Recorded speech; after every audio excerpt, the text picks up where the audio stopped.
Hello, everyone. My name is Drew Adabitis. I'm a student at Wayne State University, and as I'm going through my degree, I've come into contact with two separate things that I want to take the time to make this podcast about.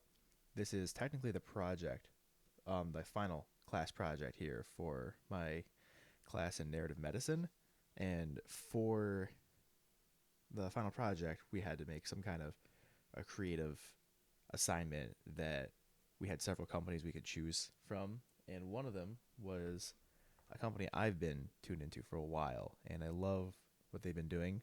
They're called Wilson Adaptive Technologies, and they make adaptable showers. So a shower system that you could use if, say, you were living with a disability, right? Say you're in a wheelchair or have some kind of chronic pain or something that would make it so that a traditional shower doesn't work too well for you. And my class in narrative medicine, I kept on coming back to, even before we were introduced that we were working with WAT, I kept on coming back to to thinking about, man, there is a lot about WAT that can be connected to narrative medicine. And so as I was introduced to the fact that we'll be working with these companies, WAT and there's a few others, I had decided to do a podcast describing the connection between those two. So that's basically what I'm gonna take the next little bit to describe. So, as I mentioned before, I've worked with WAT for a little bit, and I've kind of come in and out of the mix, working pro bono, for money, volunteer, wherever because I just love their mission, and I want to help them succeed however I can. So, I've worked as a web design intern, as my major's in computer science, so I've helped with certain bits of their website. I've written grants for them. I've kind of come in and out and done a lot of random things on the side. Um, so I wanted to kind of describe WAT as well. WAT is, again, it was founded by this amazing, inspiring guy called Ron Wilson. And if you're looking to hear a little more of a story on him, I did a podcast with Professor Jared Grogan, who has been working even closer with WAT and kind of connecting Wayne State students to WAT for a long time now. And yeah, he just did such a great job of describing what made Ron such an inspiring guy. But to give a bit of the highlights here, Ron Wilson was a Marine veteran and a electrician who, while he was working on, I believe it was an elevator, he had some kind of a traumatic injury that left him paralyzed from the shoulders down, I believe. So he was seriously, um, he had a lot of struggles that he was dealing with throughout his life, but he did such a great job of pushing through it and noticing the issues like that being disabled were causing in his life, and wanted to do things to help himself and others while dealing with these issues that a lot of people deal with. So one of the issues he noticed was how difficult it is for um, to do proper hygiene, right? If you can't stand up and get into a proper shower, there's all kinds of issues you end up running into. And to kind of point out some of these issues here, Watt uses a tool I love a lot, which is they're called user personas, which kind of breaks down different people and their needs and what they might need a shower for. And so I'm going to kind of highlight some of them. These are not real people. They're theoretical people that they made, and that kind of highlight some of the things that people could end up wanting an adaptable shower for. So one of these is Evelyn Martinez. She's labeled as the independent senior. She's 67, living in San Antonio, Texas, and she's aging in place with arthritis and limited mobility. And she really wants to maintain her independence. Because of that, she needs a shower system with safety features that allows for self-care, because she has arthritis and chronic pain and stuff that could, if she's in a normal shower, could end up slipping and hurting herself or something similar. At her frustrations, she struggles to keep with the traditional bathroom setups and fears loses her autonomy if she gets a shower that, say, other people have to help her out with, right? It's very important for her. Her goal is she wants to shower independently to help keep her dignity and her comfort intact, which is very valid. I feel like most of us can agree with that. I'm going to talk about another one here, Ethan Williams, the empowered youth. He's 16, living in South Los Angeles, California, and he's living with a cerebral palsy. Again, because he's 16, he wants more autonomy in his daily activities. He needs a shower system that accommodates his shower chair and provides support. His frustrations is his lack of privacy. He's a 16-year-old boy. He wants some privacy and independence when he's taking care of himself. He doesn't want other people to have to do everything for him, right? We can all remember being 16 years old and wanting just more autonomy in general. And I can only imagine what it would be like if something like your showering routine was taken away from you. So his goal is to enhance his self-esteem and independence in his hygiene practices. And one last one I'm going to talk about here is Fatima Al-Mansouri. Her tagline is the devoted daughter. And unlike the others, she's a caregiver, because when they're designing these showers, you also have to consider what caregivers need. Because at the end of the day, caregivers are a very important part of like a care seeker relationship as well. So she's 52, living in Houston, Texas, and she's currently caring for her aging mother and nearing caregiver burnout, which is something that happens to a lot of people when you're constantly on, especially if it's a family member or someone else that you have to care for. That can kind of become your life, and you could really care for this person, but you end up just getting burnt out after a while. So she needs an efficient shower system that reduces physical strain during bathing, and her frustration is a time-consuming bathing process and concerns about her mother's safety. She wants to make sure that her mother is safe and clean while she's doing something we all need to do. Everyone needs some kind of access to hygiene. It's very important. And so her goal is to maintain her mother's dignity while managing her own well-being. At a certain point, she's got a life to live, and having some kind of an adaptable shower system that she could let her mother take care of and just let her mom do her thing in the shower and not have to manage that would be so amazing for her.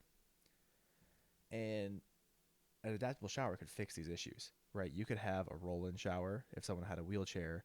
If someone's dealing with chronic pain, you could have like a shower chair on the inside, and people could sit down in there, and then if they had an episode or something, they would have a lot less risk of falling and hurting themselves. And they have 3 what they call value propositions. And these are all direct quotes from their website, which I'll link in the description here. And these value propositions were developed by Ron to try and guide the design process of adaptable showers, guide the thinking, and make sure that they're serving these needs that people have. The first one's adaptability. And again, quote, "Our mission is to co-design portable, adaptive showers that can be used in almost any room while meeting the highest standards of accessibility and affordability for shower users and caregivers," end quote. Another one is accessibility. And I quote, "We are on a human-centered design mission pushing the boundaries of ADA standards. Our co-design work with Wayne State teams has been driven by one goal: go beyond ADA standards. To do so, we've co-designed our showers from day one, and continue to do participatory design research at each step of our design process. We work with people to understand their problems and needs for a shower that would meet their needs, not just ADA standards," end quote. ADA standards is a big kind of point for them, as you can tell. ADA standards are amazing, and they've done a lot of good for our society, but it can lead to the side effect where people end up just meeting the ADA standards, right? Meeting this ramp requirement or meeting other things that, yes, technically they meet ADA standards, but people might need more than ADA standards. And companies oftentimes get so laser focused on meeting ADA standards, they don't take a second to realize when those ADA standards are not enough, and they might have to go beyond it to meet people's living situations or meet their personal needs, or there's a whole list of things why they might need to go beyond ADA standards. And their last value proposition is affordability.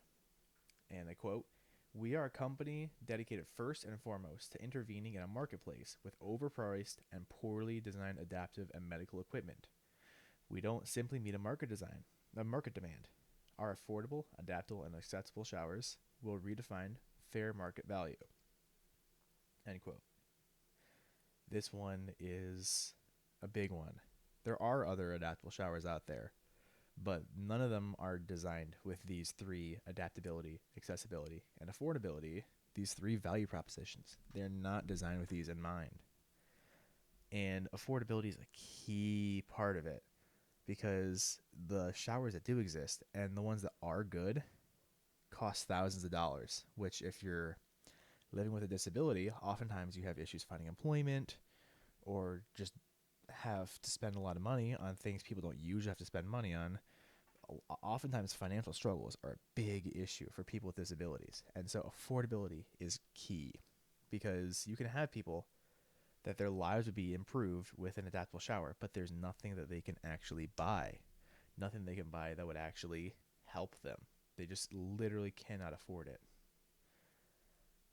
And their use of their value propositions promotes, and this is one that Wendy Wilson, the current CEO, has promoted. This is the little tagline: dignity by design. Their value propositions promote dignity by design. Right? Because of the way these showers are designed, they can help people maintain their dignity, their independence, and their proper hygiene protocols. It's so important. Just realizing the lack of dignity that can be caused if you have to have someone help you shower or just aren't able to properly clean yourself. And in many ways, hygiene access is indeed an invisible issue. Unless you know someone who has personally struggled, this is not something people usually come across. Before I saw WAT, I had no clue about the amount of people that had issues keeping themselves clean. It's just not something you think about oftentimes. I feel like most of us wouldn't even cross our minds. So this is an invisible issue that they're also working to try to push awareness of throughout their. They have a whole social justice mission as well of trying to push awareness for this issue. So to kind of transition now, I'm going to talk about my studies this semester in narrative medicine. Narrative medicine is, I describe it as a fusion of writing and medicinal practice. Rita Sharon, and she's an executive director of the program in narrative medicine at Columbia University. She discusses what led her to develop this program, with a quote: "With the rise of interest in the humanities in general, and literary studies in particular among medical educators and practitioners, today's medicine is being fortified by a rigorous understanding of narrative theory, application of narrative practice, and deepening respect for what great literary texts can contribute to the professional development of physicians and the care of the individual patient." End quote. Narrative medicine strives to find the stories that led to people's health issues, right? There is oftentimes so much more behind a diagnosis than just that label of a diagnosis. While people might have the same health issue, there might have been different circumstances in their life that led them to that. That same health issue might present itself a little differently. It might even need different treatment or different strategies. People's personalities are different as well, right? There's a whole, behind one very simple label of a diagnosis, there's a whole complicated person that leads to different strategies being needed for different people. And so currently, one of the issues with our medical system is under immense stress to get patients into the system, fixed, and out of the system as fast as possible, right? Oftentimes, they're pushed to the absolute limit. They're working long hours, long shifts, overtime, and they are still under stress, right? They still have more patients they got to get through, get in, get processed, get out of the system. It's on our hospital system is very stressed right now. And because of the stress, we've lost some of the humanity that is needed in medicine. Medicine is inherently a human thing, right? Medicine is needed by people, real people. And while there are diagnoses and treatments for those diagnoses, because of the stress, we've lost this humanity. And most people, including myself, have like a story of sometime when they were brushed off by a doctor. Right when I was about 12, I believe, I had appendicitis, and I went in, and I've always had a pretty high pain tolerance. Honestly, it's kind of a problem, my pain tolerance, and you'll see why. Right, I went in, I had appendicitis, and the doctor is so used to seeing people with appendicitis that like were, especially kids, that were screaming in pain and just having all kinds of like just really just in terrible pain. And I remember being uncomfortable. I remember I wasn't feeling good. I remember feeling weird, right? I remember it felt different. And it felt different enough. My parents knew me and they took me in. And the doctor was just about ready to send me back home with gastritis. But my mom, who knew me, right, knew the complicated person that I am, knew that I have this high pain tolerance. Again, kind of a problem. I've always been kind of an understated guy as well. So I didn't show, even though I was uncomfortable, I didn't really show it. I kind of just sucked it up. And yeah, it was kind of bad because the doctor almost sent me back home. But my mom, who knew my story, pushed the doctor to get a scan. I believe it was an MRI. And they got the MRI. Doctor came back and was shocked. He's like, well, yep, you were right. He has appendicitis. Let's take him to surgery. And if that hadn't happened, yeah, that could have been very bad if they'd sent me back home. So to kind of connect these two here, to connect these ideas of narrative medicine and the ways that Wilson Adaptive Technologies embodies it. So Watt places a lot of importance on the idea that hygiene is a, quote, right, not a privilege. And by this statement, they mean that every human has a right to basic human dignity. Feeling properly clean is essential to feeling dignified. How would you feel if all of a sudden you could never take a shower again in your life? Just think about that for a second. If you were told that you would never be able to take a normal shower again in your life, how would that change your life? I know for me that would change my life quite a bit. And more than just an issue of human decency, improper hygiene leads to all kinds of health issues. Pressure ulcers, other kinds of, it's terrible, honestly, the kinds of health issues. So it's even more than dignity. It's a health issue. And people living with disabilities are oftentimes either unable to clean themselves properly or have to put so much effort into cleaning themselves properly. This is an important part of their story that has often been addressed improperly. When you're in a hotel, what they oftentimes do is bed baths, which are terrible. From what I've heard, you don't feel clean, and it's undignified, and it's just terrible, honestly. And many adaptable showers that do exist are prohibitively expensive for most people or are unable to fit inside many people's homes. Honestly, most of the time it's both. They're both insanely expensive, and they cannot properly fit in your home anyway. And so this excludes many people for their right to proper hygiene. Watt's three value principles, they kind of help to break these barriers that exist for many people. Make showers that are adaptable to suit many different kinds of needs. Accessible, that people can make showers that are adaptable to fit into many kinds of different living situations. Accessible to people with many kinds of different health issues. And affordable, so that people can actually buy these things. I believe that Watt's focus on hygiene fits the narrative medicine model in this way. They're focused on the bigger picture issues that are affecting people with disabilities. Issues like poor hygiene, a lack of flexibility in their life, and low income. The Watt shower is tailor-made to improve the health and living quality of many people. It's made to just improve people's lives.